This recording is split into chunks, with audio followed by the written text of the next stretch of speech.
Nagsalita muli si Sparkle star Kailin Alcantara kung ano ang namamagitan sa kanila ng basketball star na si Kobe Paras. It's a different feeling po. So I don't know the exact words to describe it. Lumalabas na lang siya through actions, through our auras, I guess. So hindi ko talaga siya, I cannot find the exact words. Magkakasama sa isang shoot sa China sina Kailin at Kobe. Looking forward daw si Kai sa magiging experience nila roon. Bukod sa trabaho, excited daw siya sa bonding nila gaya ng food trip.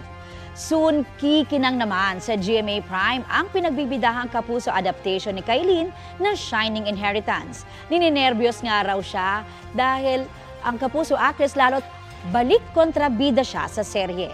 Siguradong kaabang-abang daw ang mga three-way bardagulan ni Kailin kasama sina Kate Valdez at Roxy Smith. Kapuso, para sa mga maiinit na balita, mag-subscribe sa GMA Integrated News sa YouTube. Sa mga kapuso naman abroad, subaybayan nyo kami sa GMA Pinoy TV at sa www.gmanews.tv.